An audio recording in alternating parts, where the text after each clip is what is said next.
بسم اللہ الرحمن الرحیم۔ السلام علیکم۔ حضرت ابراہیم علیہ السلام کے والد کا نام طارق تھا اور والدہ کا نام میلا تھا۔ ابراہیم کے ہاں مہمان بہت زیادہ تھے، اس لیے آپ میزبانی کرنے میں بہت زیادہ مشہور تھے۔ آپ کی کنیت ابوالغفران مشہور ہوئی، یعنی مہمانوں کے باپ۔ ابراہیم نے اپنے باپ سے فرمایا، اے میرے باپ، آپ ایسی چیزوں کو کیوں پوجتے ہیں جو نہ تو سن سکیں، نہ دیکھ سکیں اور نہ آپ کے کچھ کام آ سکیں؟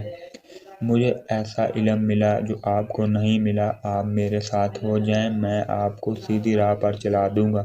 ابا جان، شیطان کی پوجا نہ کریں، بے شک شیطان خدا کا نافرمان ہے۔ مجھے ڈر لگتا ہے آپ کو خدا کا عذاب نہ آ پکڑے تو آپ شیطان کے ساتھی بن جائیں گے۔ باپ نے کہا، میں آپ کو اپنے آپ سے دور کر دوں گا، بلکہ تو ہمیشہ کے لیے مجھ سے دور ہو جا۔ حضرت ابراہیم نے کہا، آپ کے لیے اپنے پروردگار سے بخشش مانگوں گا، وہ بے شک نہایت مہربان ہے۔ ابراہیم علیہ السلام نے پہلے ان کو ستاروں کے معبود نہ ہونے کی بات سمجھائی، پھر چاند کی طرف متوجہ ہوئے۔ جو زہرہ ستارہ زیادہ چمک رہا تھا اور زیادہ خوبصورت تھا، آپ نے سورج کی طرف متوجہ فرمائی، جو تمام اجرام فلکی میں زیادہ روشنی اور خوبصورتی والا ہے۔ اس کو بتایا، اللہ کے پابند ہیں اور اسی کے حکم کے تابع ہیں اور اسی کے ہی پیدا کرتے ہیں۔ دن رات، سورج چاند اسی کی نشانیاں ہیں۔ وہی ہے جب ان لوگوں نے سورج کو چمکتا دیکھا اور کہا، یہی ہمارا رب ہے، بلکہ یہ سب سے بڑا ہے۔ ابراہیم علیہ السلام نے کہا، اے میری قوم، میں تمہارے شرک سے بڑی طرح واقف ہوں۔ میں نے تو اپنے آپ کو اس ذات کی طرف متوجہ کیا ہے، وہی ستاروں کی پوجا کرتے تھے۔ اور ابراہیم نے کہا، آپ لوگ گمراہی پر ہو۔ انہوں نے جواب دیا، ہم نے اپنے باپ دادا کو یہ کرتے دیکھا۔ ابراہیم نے ان کے بتوں کو توڑ پھوڑ دیا اور ایک بڑے بت کو چھوڑ دیا۔ جب وہ آئے تو پوچھا، ہمارے بتوں کے ساتھ یہ کس نے کیا؟ لوگوں نے جواب دیا، ہم نے ایک نوجوان کو آتے دیکھا ہے، اس کو ابراہیم علیہ السلام کہتے ہیں۔ ابراہیم علیہ السلام آئے تو اے ابراہیم، ہمارے معبودوں کے ساتھ تو نے کیا کیا؟ جواب دیا، خود ہی ان سے پوچھ لو، تمہارے خدا ہیں۔ انہوں نے اپنے دل میں غور کیا اور کہا، بے شک تم درست ہو۔ کچھ ایمان لے آئے اور کچھ کو کوئی اثر نہ ہوا۔ انہوں نے شرمندہ ہو کر سر نیچے کر لیا۔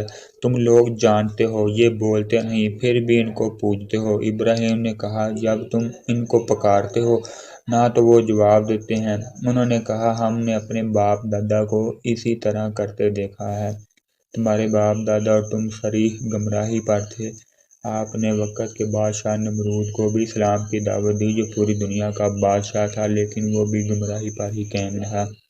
دنیا میں 4 حکمرانوں نے بادشاہی کی، 2 کافر اور 2 مسلمان تھے۔ ابراہیم نے کہا، تمہارا رب ہے جو پیدا کرتا ہے، مارتا ہے اور پھر قیامت کے دن دوبارہ زندہ کرے گا۔ اس نے بھی کہا، میں بھی مارتا ہوں اور زندہ کرتا ہوں۔ 2 آدمی بلائے، ایک کو قتل کر دیا اور ایک کو معاف کر دیا۔ آپ نے جواب دیا، اس کائنات میں جانور، چرند پرند، ان تمام چیزوں کا خالق اللہ ہے۔ اللہ تعالیٰ سورج کو مشرق سے نکالتا اور مغرب سے غروب کرتا ہے۔ اللہ ظالم قوم کو ہدایت نہیں دیتا۔ اللہ تعالیٰ نے نمرود کی طرف ایک فرشتہ بھیجا تاکہ اللہ پر ایمان لے اور اس کو سمجھائے، اس نے پھر انکار کر دیا۔ فرشتے نے دوبارہ اسلام کی دعوت دی، اس نے پھر انکار کر دیا۔ پھر تیسری دفعہ دعوت دی، اس نے پھر انکار کر دیا اور کہا، میں اللہ کے مقابلے میں نعوذ باللہ لشکر اکٹھا کروں گا، تو اپنا لشکر اکٹھا کر۔ نمرود نے سورج نکلتے ہی اپنا لشکر اکٹھا کر لیا۔ اللہ نے مچھروں کی اتنی زیادہ تعداد ان کے اوپر مسلط کی کہ سورج بھی نہ نظر آیا۔ پھر مچھر ان کو کھا گیا، حتیٰ کہ ان کی فوج کی ہڈیاں ہی بچی۔ ایک مچھر نمرود کی ناک کے اندر داخل ہو گیا اور 100 سال تک اس کی ناک میں ہی رہا اور وہی اس کی موت کا سبب بنا۔ لوط علیہ السلام آپ پر ایمان لے آئے، ہم نے ان کو اسحاق اور یعقوب بخشے اور ان کی اولاد کو پیغمبری اور کتاب مقرر کی۔ جب ابراہیم علیہ السلام نے قوم کو اللہ کی رضا کی خاطر چھوڑ دیا اور الوداع کہہ دیا، آپ کی بیوی بانجھ تھی، کوئی اولاد نہ تھی، صرف آپ کے بھتیجے آپ کے ساتھ تھے۔ لوط بن حران بن عذر تھے۔ آپ نے ملک شام کی طرف ہجرت کی۔ اللہ نے ہجرت کے بعد آپ کو اولاد عطا کی اور رشتہ داروں کو چھوڑ کر آپ ایسے علاقے میں چلے گئے جہاں اللہ کی عبادت کر سکیں اور مخلوق کو اللہ کی توحید کی دعوت پیش کر سکیں۔